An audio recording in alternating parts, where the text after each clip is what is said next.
Totem, le club sang et or. Corentin Monnier, Jean-Charles Virlogeux. Très bonne soirée avec nous, c'est parti pour la saison 3 du Club Sang et Or. Chaque lundi, on reviendra sur les actualités de la Ligue 2 et sur les matchs du Rodez Aveyron Football en compagnie de Jean-Charles Virlogeux. Bonsoir. Bonsoir, ravi de vous retrouver Corentin pour une 3e saison du Club Sang et Or. Notre premier invité dans cette saison 2021-2022, c'est le meilleur buteur ruthénois depuis le mois d'août. Bonsoir Lucas Bodès. Bonsoir, merci de m'accueillir ce soir. Avant de vous poser plein de questions, Lucas, on va revivre la rencontre du week-end, celle qui vous a opposé à Amiens dans le cadre de la 7e journée de Ligue 2. Des Amiénois en blanc, des Ruthénois en jaune, c'est le match que nous vous proposons de vivre ce soir. Amiens-Rodez, au commentaire Jean-François Teffaut depuis le stade de la Licorne. Voilà, et ça vient de partir, effectivement, on joue depuis 29 secondes. Bobian qui va essayer de déborder et de centrer, c'est ce qu'il fait au premier poteau, et c'est bien dévié par qui, devinez par qui? Eh bien c'est bien dévié par Bradley Danger qui était mortier aux avant-postes, qui a sur son ensemble de la première mi-temps tout à fait mérité. On va se contenter quand même, Corentin, sur ce coup de sifflet final pour cette première mi-temps de M. Rainville. On va se contenter de ce score, de ce résultat de 1-0 pour l'instant. Si vous deviez résumer cette première mi-temps en quelques phrases, quelques mots, quels seraient-ils ces mots ? Eh ben, efficacité ruthénoise. On leur reproche souvent de ne pas être efficace. Ils l'ont été derrière pratiquement tout le temps. Vous avez cité une seule occasion vraiment très franche pour les Amiénois. Ce sont les Ruthénois qui, dans quelques petites secondes, voilà, c'est parti, vont donner le coup d'envoi de cette deuxième période avec Després qui a servi tout de suite côté droit là-bas. Bodès qui a remis derrière. On essaie de trouver tout de suite en profondeur d'un vide avec Pavlovic. Pas de changement dans les deux côtés. Pavlovic est toujours en place d'ailleurs aussi. Il vient de mettre cette balle de la tête en touche. Il faut dégager les Ruthénois, il faut garder la balle. Et c'est fini, Corentin, oui. C'est fini pour les Ruthénois. Voilà, avec évidemment le gros désespoir du public amiénois. Et les Picards évidemment sont déçus, et on se congratule sur le banc du Rodez Aveyron Football. Encore une victoire, décidément Corentin, le Nord, il nous porte bonheur.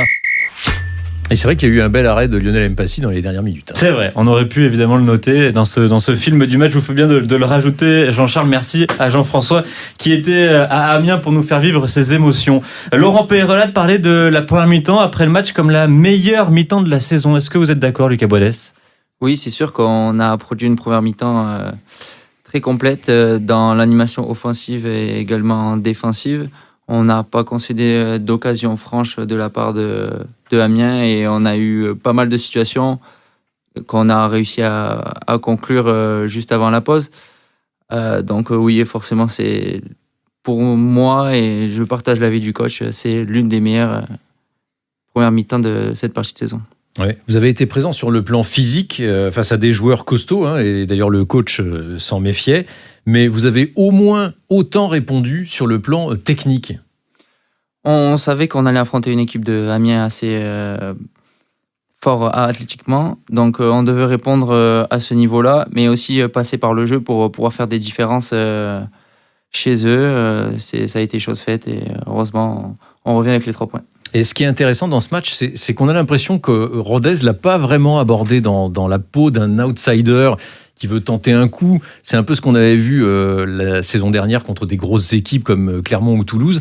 Mais là, on a vraiment eu l'impression que Rodez était venu pour imposer son jeu. On a l'impression que sur ce match, et c'est peut-être quelque chose qui grandit ces dernières semaines, Rodez fait pas de complexe. Oui, le coach, avant le match, nous a parlé et nous a fait prendre conscience de nos qualités athlétiques, mais aussi techniques, du jeu qu'on produit depuis le début de saison. À cette période-là de l'année, c'est bien parce qu'on ne se connaissait pas encore la majorité des joueurs. Le groupe a bien pris, et donc ça se ressent sur le terrain. Au fur et à mesure, on monte en puissance, que ce soit athlétiquement ou techniquement, donc on peut poser des problèmes à pas mal d'équipes, c'est sûr. Vous allez plus vite que nos questions, tout simplement, parce que sur ma prochaine question, c'était est-ce que c'était une équipe qui monte en puissance ? Qu'est-ce que vous pensez ? Quel regard vous portez sur le début de saison de Rodez ? Au début, on a fait cette première défaite à Caen.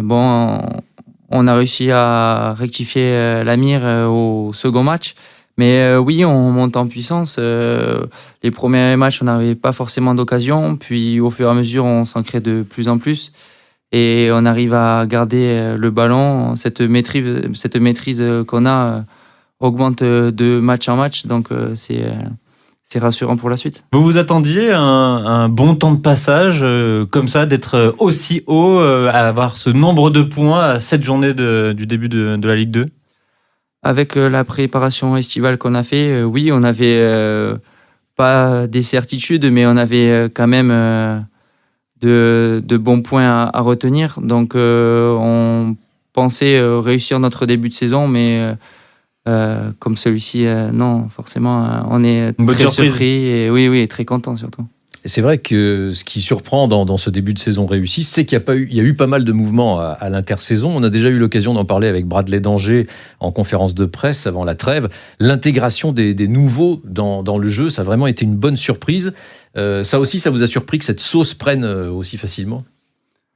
Non, j'ai pas été surpris parce qu'on m'a vendu le club de Rodez comme un club familial où les valeurs humaines sont très importantes. Donc cela vient du groupe, de l'ambiance en fait. On a été très bien accueillis en dehors du terrain. Donc forcément sur le terrain, ça se ressent encore plus. Comme j'ai déjà dit, à force de se connaître, on peut jouer les yeux fermés et on sait que derrière, les joueurs sont présents. Et sur le terrain, ça se ressent notamment à travers vos statistiques et ces 4 buts dont on vous parle beaucoup forcément. On citait Bradley Danger il y a un instant. On avait été épaté par la facilité avec laquelle il s'est glissé au poste de David Doulin, parti à l'intersaison. Et j'allais dire, on peut faire le même constat pour vous en tant que latéral. Piston, vous avez dû succéder à Valentin Henry, qui était une des valeurs sûres, on va dire, des 2 premières saisons de Rodez en Ligue 2. Un peu la même question qu'on avait posée d'ailleurs à ce moment-là à Bradley. Est-ce que vous avez regardé un peu comment Rodez jouait avec lui ou pas du tout ? J'ai regardé les matchs de Rodez, effectivement, les années précédentes. Je n'ai pas fait forcément attention à Valentin Henry, mais je savais que c'était l'une des pièces maîtresses du jeu ces dernières saisons. Il a fait 2 très bonnes saisons, donc forcément, en arrivant, j'arrive sur la pointe des pieds. Je devais faire ma place et mes preuves aux yeux du staff et du coach pour pouvoir m'imposer au sein de ce collectif. Et pour en revenir à Bradley, oui, c'est sûr que c'est une pièce maîtresse de notre jeu. L'abattage qu'il produit au milieu de terrain est très important, autant offensivement que défensivement. Donc oui, il nous fait du bien et il a été récompensé ce week-end par son but. Alors chez Valentin Henry, pour revenir à la comparaison, c'est les débordements et la qualité de centre qu'on retenait chez lui. Chez vous, on a l'impression que ça vous suffit pas de réussir à faire ça. C'est sûr qu'en début de saison, j'ai dit que j'aimais bien centrer et faire des passes décisives. Pour l'instant, j'en ai pas fait, mais j'ai marqué. Donc, à choisir, hein, qui t'a marqué ? Honnêtement, je préfère faire des passes décisives. C'est peut-être surprenant, mais non, j'ai toujours été catégorisé comme un joueur altruiste. Des fois, j'arrivais devant le but ou j'arrivais pas à tirer, je faisais la passe. Donc non, ça me fait plaisir de marquer, mais je serais d'autant plus content si je pouvais faire une passe décisive à mes attaquants ou mes milieux. Lucas Bodesque est notre invité dans le Club 100 heures, dans cette première du Club 100 heures de cette nouvelle saison. On a gardé des fondamentaux, notamment en ce rendez-vous. Je n'ai pas dit que tu étais un con. Je dis que globalement, la question, elle est con. Vous aurez reconnu la voix de votre président, évidemment, Pierre-Olivier Murat, qui, lors d'une conférence de presse, avait sorti ces quelques mots. La question à la con avec Jean-Charles Virlogeux. Elle arrive vite, d'entrée de jeu. Alors voilà, la question à la con, c'est avec vos 4 buts depuis le début de la saison, est-ce que vous êtes le meilleur attaquant du RAF ? Non. Non. Peut-être un peu réaliste. J'ai un peu de réalisme au vu de mes occasions. Mais non, on a de très bons attaquants et qui vont nous marquer beaucoup de buts et nous faire beaucoup de bien tout au long de la saison. Et vous ne vous considérez pas comme attaquant ? Parce que la question sous-jacente, c'est un peu ça, finalement. Vous vous considérez un peu comme un attaquant, finalement ? Ouais, je me considère comme le 3e attaquant, 4e attaquant. Sur le terrain, les pistons ont un rôle offensif très important pour apporter de la supériorité dans les couloirs, mais aussi sur la fermeture au second poteau lorsque le second piston centre. Bon, sur le site de la Ligue, ils n'ont pas pris de risque. Il y a défenseur, milieu de terrain et attaquant. Vous caractérisant. Donc, si on vous cherche sur le site de la Ligue, il y a attaquant, milieu de terrain et également défenseur. Donc, eux, ils n'ont pas pris de risque. On va rester sur cette thématique du but avec une nouveauté. La parole à vous, amateurs du Rodez Aveyron Football. C'est Julien qui va ouvrir le bal. Oui, alors ma question, ce serait, est-ce que son premier but face à Pau avec Rodez, il cherche réellement à mettre le but ou il voulait plutôt centrer de la tête un de ses partenaires? C'est un but qui a nourri pas mal de discussions, on va dire. Oui, je comprends, mais on a besoin de votre la version. question. Voilà, on a besoin de votre version.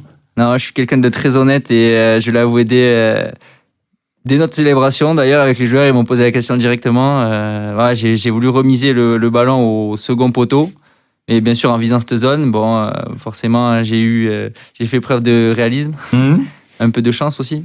Et non, elle a fini au fond et ça m'a fait plaisir, ça a fait plaisir à l'équipe et ça nous a permis de remporter les 3 points. Donc non, honnêtement, c'était un petit coup de chance, mais aussi...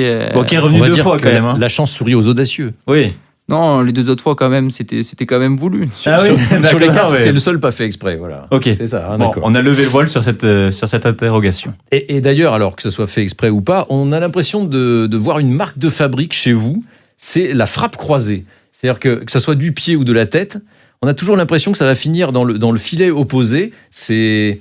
c'est l'art du contre-pied, ça vient de votre position sur le terrain, tout simplement, ou c'est un hasard?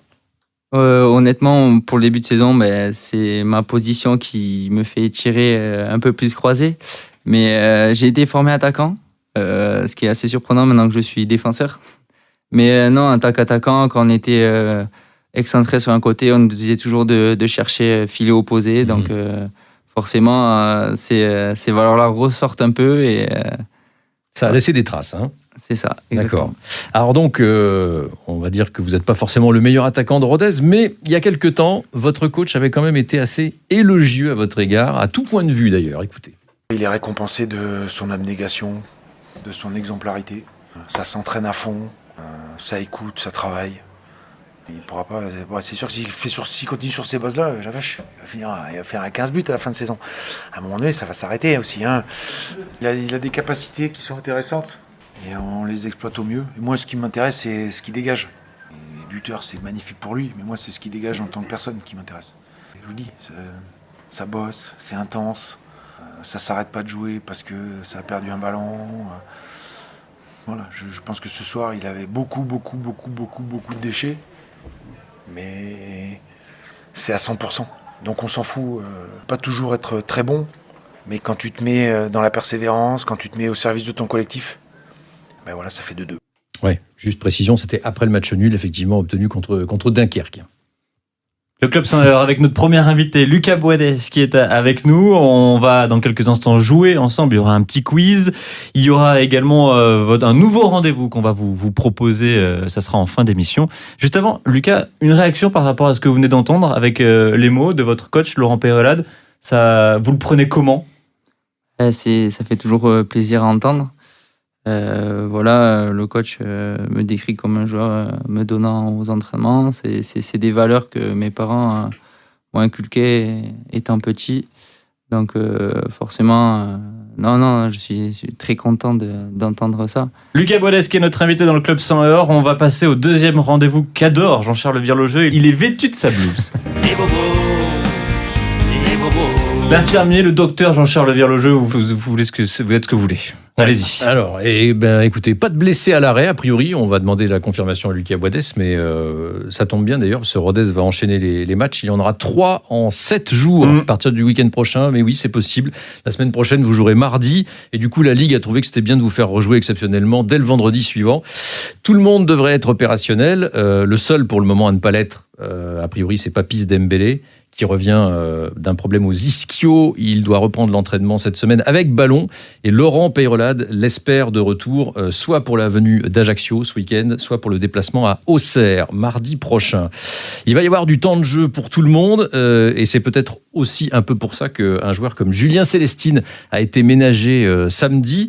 On sait aussi qu'il est sous la menace d'une suspension en cas de nouveau carton jaune. Mais avant le match, Laurent Peyrelade avait quand même un peu évoqué sa philosophie sur la gestion des temps de jeu en ce moment. Le boulot, c'est de ne pas avoir de bobo et de pouvoir choisir les joueurs que je veux et d'amener physiquement les mecs le plus longtemps.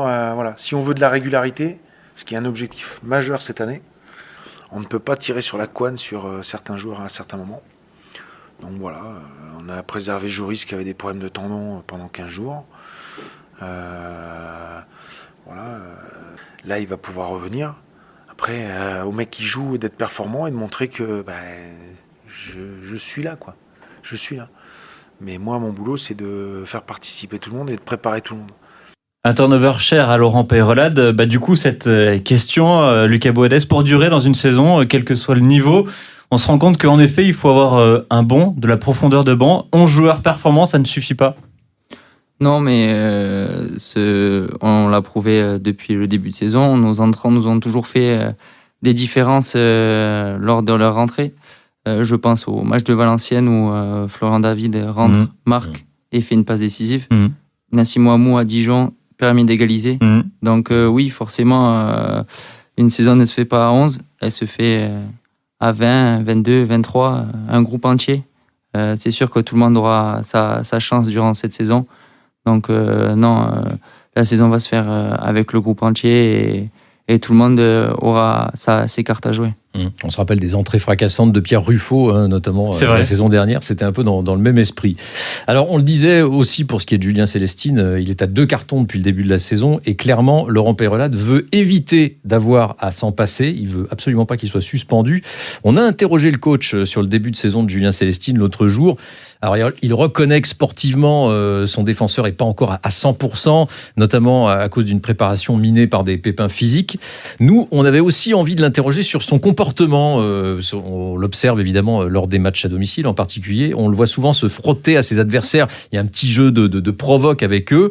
Le risque, effectivement, c'est de finir par se faire avertir. Est-ce qu'il faut y voir de la nervosité, quelque chose de lié justement au fait que physiquement, il a dû batailler un peu pour revenir à son niveau? Écoutez ce qu'en pense votre coach. Je pense pas qu'il y ait de la nervosité. Alors là, je suis pas du tout d'accord avec vous par contre. C'est-à-dire qu'il était comme ça l'an dernier. Sauf que ça nous manquait et qu'on disait putain c'est génial. Mais il est comme ça. Il amène ça. Il amène cette grinta, il amène ce côté compétition, il amène ce côté dur.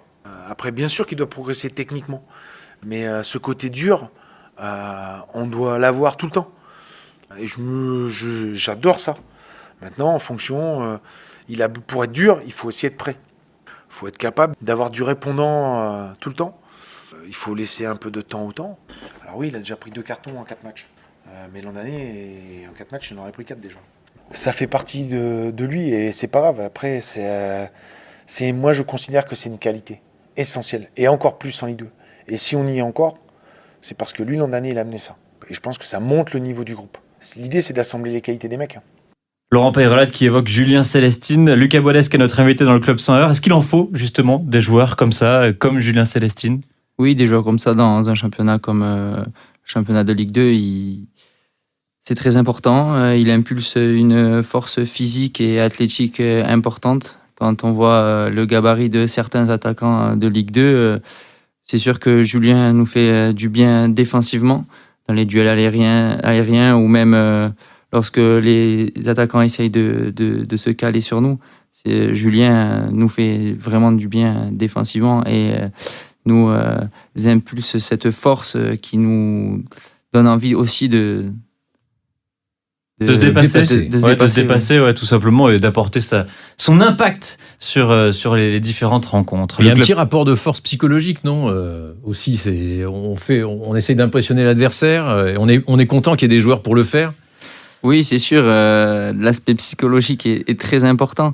Il rentre dans la tête de certains attaquants et peut-être les fait déjouer sur certains matchs. Donc non, ça peut nous jouer en notre faveur, c'est sûr. Vous ne verriez pas vous faire ce genre de choses-là, non? C'est pas votre...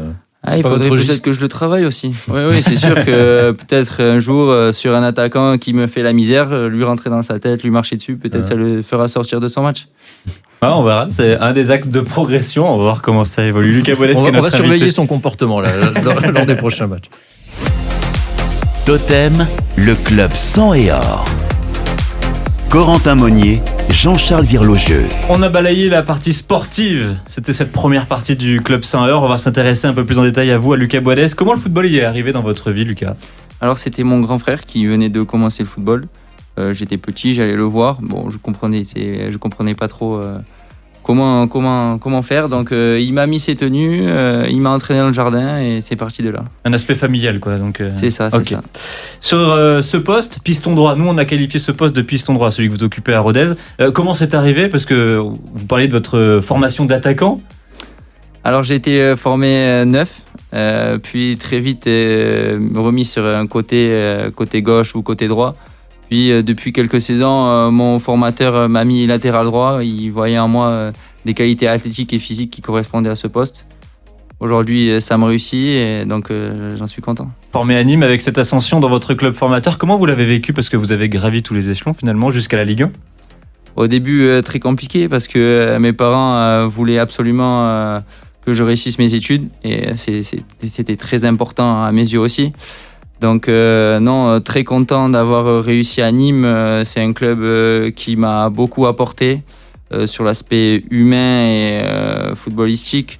Donc très content d'y avoir signé mon premier contrat professionnel, d'autant plus que j'ai côtoyé beaucoup de joueurs au centre de formation avec qui j'ai par la suite réussi. Et maintenant, vous avez décidé de changer, donc de changer votre club formateur et d'arriver au sein du Rodez Aveyron Football. Au début, vous aviez eu quand même l'envie de ne pas respecter le dicton « Les voyages forment la jeunesse » parce que vous étiez resté fidèle à votre club formateur. Donc vous êtes arrivé au RAF cette saison. Comment ça s'est fait pour vous ? Alors ça s'est fait par l'intermédiaire de mon représentant. Il a eu des contacts avec le club de Rodez. Ça s'est fait très naturellement et très rapidement. J'ai eu le coach au téléphone, il m'a dit que je correspondais à son système de jeu et aux qualités techniques, physiques et même sur le plan humain aux joueurs qu'il recherchait. Donc non, ça s'est fait très vite et très bien. Vous étiez la première recrue du Rodez Aveyron Football annoncée cet été, puis il y a eu ensuite des ex-Nîmois du coup qui sont arrivés au sein du Rodez Aveyron Football. Vous étiez un peu au courant de tout ça ou pas du tout ? Vous allez pouvoir les retrouver, quelques-uns ? Avec Clément, on avait discuté. Je savais qu'il avait eu quelques pistes avec le club, mais rien de très concret. Puis une fois que ma signature a été actée, j'ai eu Clément rapidement. Il m'a dit « ça y est, j'arrive aussi ». Bon, parfait, parce que vous êtes plusieurs Nîmois à vous être retrouvés dans le groupe ruténois. Une des nouveautés, c'est qu'on vous donne la parole, vous auditeurs du club sang et or. Et bien voici une nouvelle question. Bonjour Lucas, c'est Christopher. Je te pose cette question pour te demander comment tu trouves l'ambiance à Polignon par rapport à Nîmes. Voilà, si tu trouves qu'on a une bonne ambiance dans les tribunes ou pas. Il faut dire que Nîmes, c'était quand même très chaud. Oui, c'est très très chaud avec un stade un peu à l'anglaise. C'est sûr que le public nous a fait beaucoup de bien sur certains matchs. C'était le 12e homme. Bon, là, les travaux s'effectuent au sein du stade Polignon, donc c'est pas un stade complet, on est bien d'accord, mais il y a quand même de l'ambiance. Les supporters ruténois sont là pour apporter la petite touche, la petite patte. Ah oui, c'est sûr. Non, très surpris de l'ambiance et honnêtement, non, c'est très agréable de jouer devant le public. Il nous a fait beaucoup de bien aussi cette année. Je pense au match contre Pau. Quand on était à 10 contre 11, on sentait le public derrière nous qui nous poussait à chaque instant. Également contre Dunkerque, à chaque moment du match, le public était derrière nous et c'est peut-être ça qui nous a permis et d'égaliser les deux fois à Dunkerque et de tenir le score contre Pau. Lucas Boadès est notre invité dans le Club Saint-Or. On va passer au dernier rendez-vous, c'est le quiz. Vous allez être en confrontation avec Jean-Charles Virlogieux. Attention. Totem, le Club sang et or. 5 questions pour vous départager. Alors, je vous rassure, il n'a pas eu les réponses. Okay. Voilà, je tiens à être honnête avec vous. Je les aurais probablement pas. C'est fort possible également. 5 questions donc. Le premier qui arrive à 3 bonnes réponses remporte ce quiz. Dans quelle ville puis-je me rendre au stade René Gaillard ? Quand même, un club de Ligue 2. Si je vous dis Chamois, Niortais. Oui, c'est Niort, en effet. Ce sont les chamois niortais. Le RAF, il sera le... Ça a changé de nom, ce stade ou... Non, Ah bon, d'accord. non, pas forcément. Le RAF, il sera le 23 octobre prochain. On a parlé des buteurs avec vous, Lucas Boadès, mais concernant les passeurs, justement, quel est le meilleur passeur du Rodez Aveyron Football? Johan Obiang. Ouais, il y a eu un petit moment de faute, non, mais bien rattrapé. Non, je pensais que ça allait être le meilleur passeur de Ligue 2. Ah oui, non, mais du Rodez Aveyron Football. Nous, on reste dans la thématique. Ouais. 3 passes, donc Pau, Valenciennes et donc Amiens, c'était ce week-end pour Lucas, pour Florian David et pour Bradley d'Angers. Quel est le club qui a connu la première valse des entraîneurs? Ça a été Dijon. Exactement, David Linares qui a laissé sa place à Patrice Garande, et puis ça a plutôt bien fonctionné puisqu'ils ont réussi à revenir avec 3 points ce week-end. Quelle est la dernière rencontre de cette 7e journée de Ligue 2? C'est Toulouse contre Le Havre. Ouais, alors c'est Le Havre pour être Toulouse, pour être très Havre, précis, Toulouse, mais on avait on avait la bonne affiche. Bon, victoire un peu écrasante, mais là j'en ai pris une bonne. C'est pour le plaisir. Le prochain adversaire, c'est Ajaccio. Quel est le symbole de l'AC Ajaccio? La tête de mort. Oui. Alors, quel est le symbole animal? Animal. L'ours. Ouais, exactement. C'est l'ours. Ours qui est fièrement sur le blason corse. J'aurais dû préciser, c'est vrai, Jean-Charles Virlogeux, vous avez joué avec les règles. Bon, quoi qu'il en soit, c'est une victoire de Lucas Boadès qui était notre invité dans le Club Saint-Heure. Prochain rendez-vous, tout simplement, contre Ajaccio. Et nous, on y sera avec l'intégrale Saint-Heure. Lucas, merci beaucoup d'avoir été avec nous pour la première. Merci à vous. Bonne semaine d'entraînement. Et puis, on se retrouve évidemment le week-end prochain sur les terrains. Pour un nouveau but filet opposé. Eh ben, on espère. Je l'espère aussi.